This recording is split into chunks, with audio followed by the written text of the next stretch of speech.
नमस्कार बालमित्र मैत्रिणींनो, मी मंगला वलगावकर. माझं मंगला आजीच्या धमाल गोष्टी नावाचं यूट्यूब चॅनल आहे.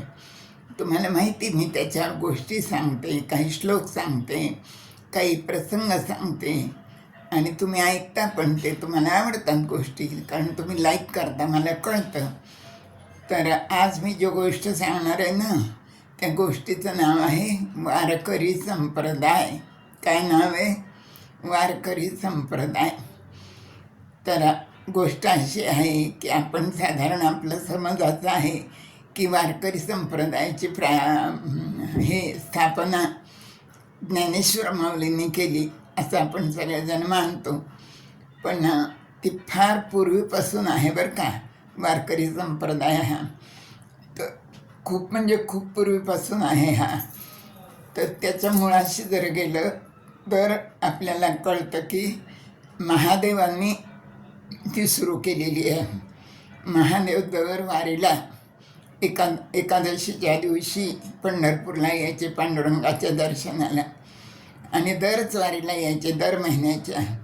आणि त्यातल्या त्यात आषाढी, कार्तिकी, माही आणि चैत्री पौर्णिमेच्या वारीला तर यायचे.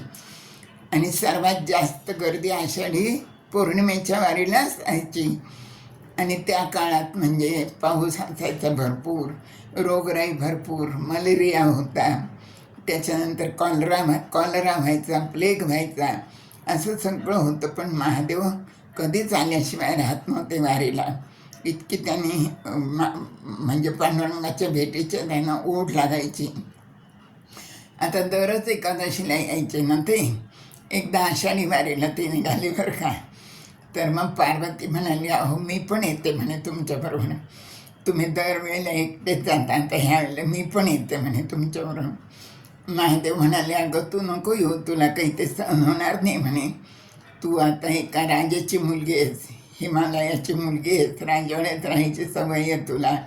आणि ते वाळवंट, तो पाऊस, ती गर्दी, ती सगळी गडबड गोंधळ तुला काही सहन होणार नाही म्हणे. त्यामुळे तू काही येऊ नको, मी एकटाच जातो. पण पार्वतीने काही ऐकायलाच तयार नाही. तिने हट्टच धरला, नाही म्हणे मी येणारच. आता काय, शेवटी स्त्री हट्ट, बालहट्ट आणि राजहट्ट हे 3 हट्ट पुरवावेच लागतात ना. महादेव म्हणाले, ठीक आहे, काही हरकत नाही. आता काय झालं, एकाच्याही 2 जण वारीला जायला निघाले. एक स्वतः महादेव आणि दुसरी पार्वती. मग हे कळल्यानंतर मग गणपती पण म्हणाला, बाबा मला पण यायचं आहे तुमच्याबरोबर वारीला म्हणून.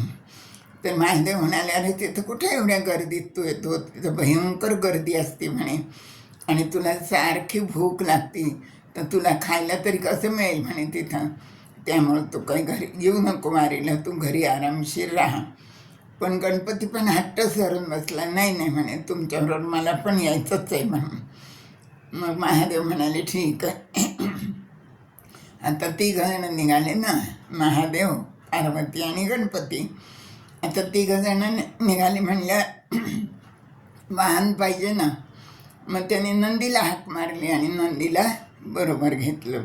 नंदीवर मग महादेव बसले, त्यांच्या पुढं पार्वती बसली आणि तिच्या पुढ्यात गणपती पण बसला. आणि निघाले ते वारीला. आले पंढरपूरला, वाळवंटात आले सगळेजण. तिथं उतरले.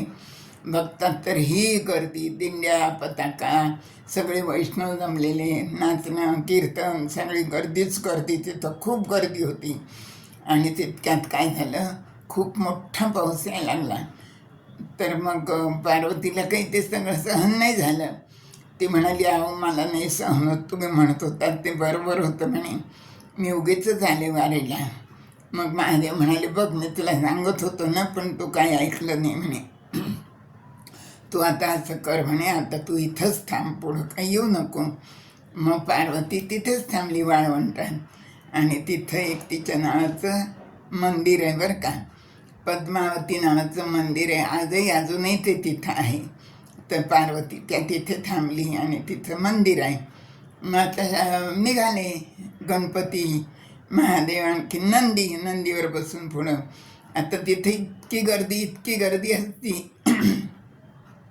की माणसांचं सुद्धा एकमेकांना धक्का लागून माणसं पडतात. आता हा तर नंदी एवढा मोठा, अगदी गुबगुबीत, अगदी मस्त, अगदी त्याची शिंगबिंग छान, त्याच्यावर धूल घातलेली, गळ्यात घंटा, आणि चालले हे जण. पण तितक्यात काय झालं, नंदीचा एका वारकऱ्याला धक्का लागला आणि तो पडला.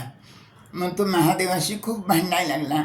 अहो, तुम्हाला कसं कळत नाही म्हणे, इतकी गर्दी आहे, माणसाला धक्का लागतो इथं आणि तो पडतो, आणि तुम्ही खुशाल हा नंदी आणला म्हणे एवढा मोठाच्या मोठा, हे काही तुम्ही बरोबर केलं नाही म्हणे. महादेवाने ते पटलं बरं का. तोपर्यंत ते घाट चढून वर गेले होते. मग त्यांच्या उजव्या हाताला एक मारुतीचं मंदिर होतं बरं का. मग नंदीला म्हणाली, तू इथंच थांब म्हणे, मी विठ्ठलाचं दर्शन घेऊन येतो, तोपर्यंत तू इथंच थांब. मग नंदी त्या महादेवाच्या मंदिरासमोर थांबला बरं का. मग नंतर अजून थोडं पुढं गेले, नामदेव पायरीपर्यंत गेले. तोपर्यंत गणपतीला खूप भूक लागली. गणपती म्हणला, बाबा मला फार भूक लागली, मला काही दम निघत नाही म्हणे, आणि मला काहीतरी खायला द्या. आली का पंचायत आता. मग महादेवाने थोडा विचार केला आणि त्यांच्या डाव्या बाजूला एक असा मोठा कोण आला होता बरं का.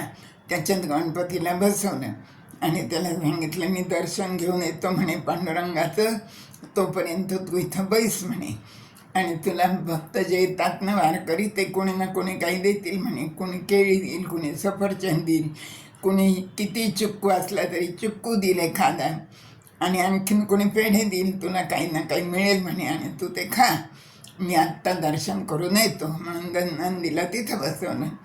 मग महादेव गेले, बारीत उभे राहिले, गाभाऱ्यात गेले, आणि अगदी पांडुरंग त्यांना दिसायला लागला. पांडुरंगाची त्यांची नजर झाली की पांडुरंगाला बिलकुल राहवलं नाही, आणि पांडुरंगाने एकदम असे हात केले आणि महादेवाला आलिंगन दिलं. आणि नुसतंच आलिंगन नाही दिलं बरं का, त्यांना घेऊन आपल्या डोक्यावर ठेवलं, आणि मग महादेव पांडुरंगाच्या डोक्यावरच थांबले. तर आजही तिथं मारुतीचं मंदिराच्या समोर कुठंच नंदी नाही आहे पूर्ण भारतात, पण पंढरपूरला मात्र मारुतीच्या मंदिरासमोर नंदी गुफा आहे आज देखील. आणि पांडुरंगाची जेव्हा महापूजा करतो आपण, तेव्हा आपल्याला पांडुरंगाच्या मस्तकावर महादेवाची पिंड दिसते.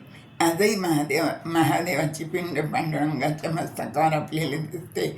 मुकुट नाही आहे मस्तकावर, महादेवाची पिंड आहे. तर ही वारकऱ्यांची वारी, आषाढी, कार्तिकी, माही आणि चैत्री एकादशीची वारी भगवान महादेवाने सुरू केलेली आहे बरं का. देवादिदेव देवांचा देव महादेव त्यांनी ही सुरू केलेली, इथपर्यंत त्याची परंपरा जाते. तर ही अशी एक नवीन माहिती तुम्हाला सांगितली आणि गोष्ट सांगितली. धन्यवाद.